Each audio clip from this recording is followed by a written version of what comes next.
Keberadaannya membuatnya merasa sangat kotor. Dia tidak berhak hidup sebagai putrinya Lisa. "Jangan lupakan kondisiku, aku ingin dia mati," Boy William mengumumkan dengan dingin. Pria itu tersenyum tipis. "Tentu saja, kami tidak melupakan kontrak kami.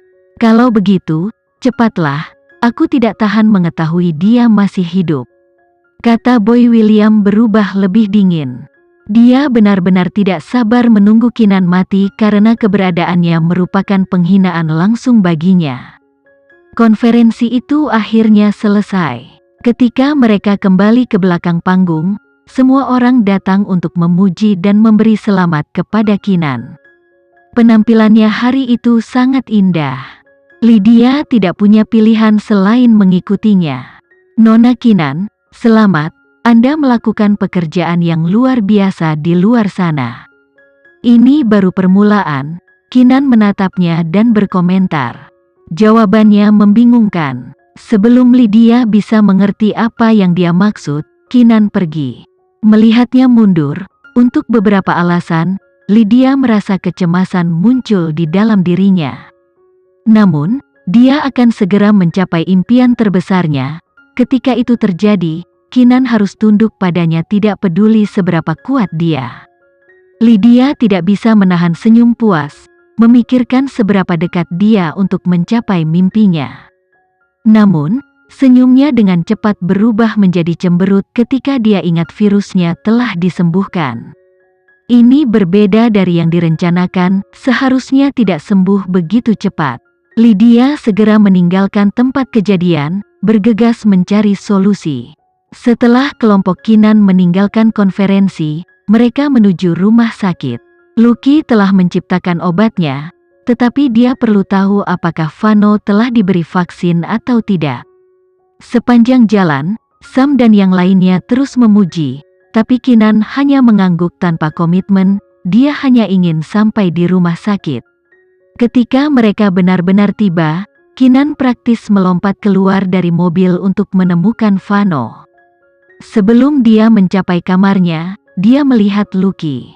Lucky sepertinya membaca pikirannya dan berkata dengan senyum lebar, "Dia sebagian besar telah pulih. Masuklah, dia ada di dalam." "Terima kasih banyak." Keenan mengucapkan terima kasih dengan serius. Lucky sangat lelah, tapi senyumnya tetap cerah seperti biasanya. "Aku harus berterima kasih, tanpa kamu, kami tidak akan bisa membuat obatnya." "Tapi tanpamu, obatnya tidak akan dibuat secepat ini," kata Keenan sebelum dia bergegas ke ruang perawatan. Saat dia mendorong membuka pintu, dia sangat diserang pada indera penglihatan dan penciumannya. Udara diliputi bau desinfektan, itu menyengat hidungnya. Vano berdiri di samping tempat tidur dan menghadap jauh darinya saat dia melepas jubahnya. Dia melipat gaun rumah sakit putih dengan hati-hati, memperlihatkan punggungnya yang coklat keemasan dan kuat. Setetes keringat menetes mengikuti kontur otot punggungnya. Pemandangan itu anehnya seksual seperti ada sedikit testosteron di udara. Pandangan Keenan sepenuhnya ditangkap oleh setetes keringat itu. Dia berhenti dalam gerakannya dan membeku di tempat. Vano berbalik dari suara pintu terbuka. Pemandangannya membuat mata gelapnya berkobar dengan gairah. Keenan bertemu dengan tatapannya, dan pikirannya tampak kelebihan beban dari berbagai rangsangan. Ketika dia pulih, dia sudah berada di bawah bayang-bayang pria jangkung dan tampan itu. Meskipun Keenan tidak pendek, Vano lebih tinggi darinya, dia setidaknya satu kepala lebih tinggi darinya. Pria itu menundukkan kepalanya dan membungkuk. Aroma keringatnya meresap ke sekelilingnya, dan yang mengejutkan Keenan, dia mendapati dirinya menyukai bau itu. Dia menatapnya dan bertanya, "Bagaimana keadaanmu?" Vano tersenyum. "Aku baik-baik saja sekarang, maaf membuatmu khawatir." "Tidak apa-apa, selama kamu baik-baik saja." Keenan tersenyum. Senyumnya seperti bunga yang menembus es pertama di musim semi. Mata Vano tiba-tiba menjadi gelap. Dia mengulurkan jari-jarinya yang runcing untuk mencubit ringan dagunya dan mengangkatnya. Detik berikutnya, dia masuk untuk mencium dan menjilat lehernya. Mata Kinan bergidik, lehernya adalah tempat sensitifnya. Dia merasa tersesat dan cemas saat dia menghujani ciuman di kulitnya di sana. Vano sepertinya merasakan kecemasannya karena dia tiba-tiba berhenti dan menariknya untuk dipeluk. Dipeluk dalam pelukannya yang kuat, Kinan akhirnya merasakan kakinya mendarat di tanah yang kokoh lagi. Aku merindukanmu beberapa hari terakhir ini. Vano menghela napas saat dia membenamkan wajahnya ke lehernya. Kinan bisa merasakan napas hangatnya menggelitiknya. Kinan membalas pelukannya dan berkata, "Aku juga merindukanmu. Aku benar-benar sangat merindukanmu." Vano mengaku dengan gumaman rendah. "Aku hampir tidak bisa merasakan sakit fisik karena hatiku kosong. Tanpamu di sampingku, rasanya hatiku kosong, seperti bukan lagi milikku." Mata Kinan berkilau. Ini adalah pertama kalinya Vano mengungkapkan dirinya yang rapuh dan emosional padanya. Vano tiba-tiba melepaskannya dan bertanya sambil menatap matanya, "Kinan, apa yang kamu inginkan?" "Hah?" Tatapan Vano semakin dalam. "Katakan apa yang kamu inginkan, dan aku akan memberikannya kepadamu."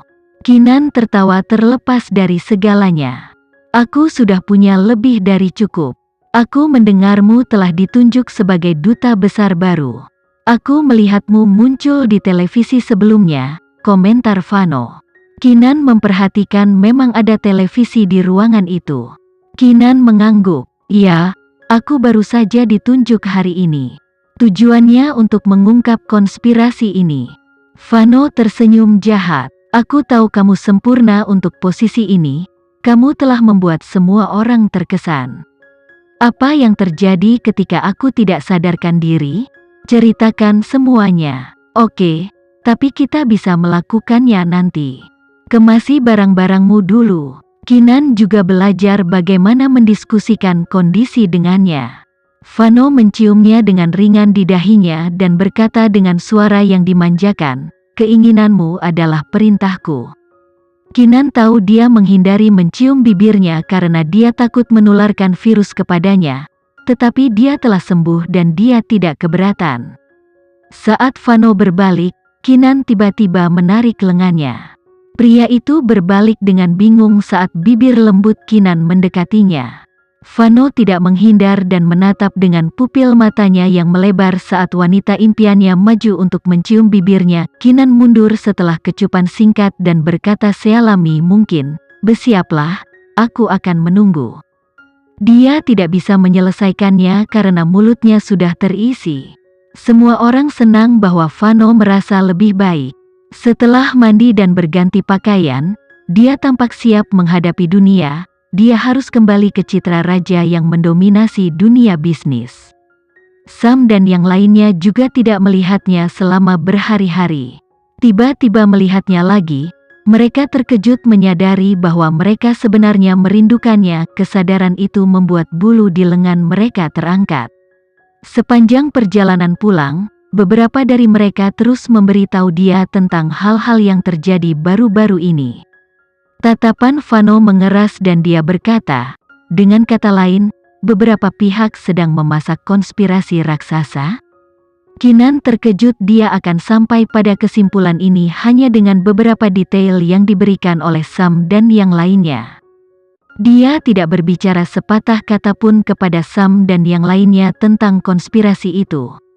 "Konspirasi apa?" Sam dan yang lainnya memandangnya dengan kaget.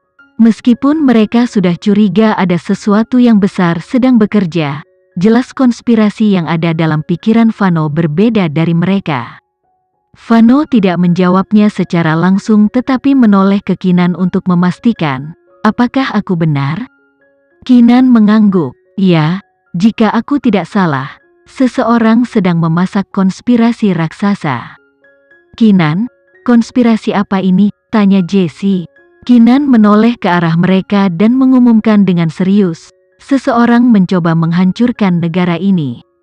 "Apa?" Beberapa dari mereka melebarkan mata karena terkejut.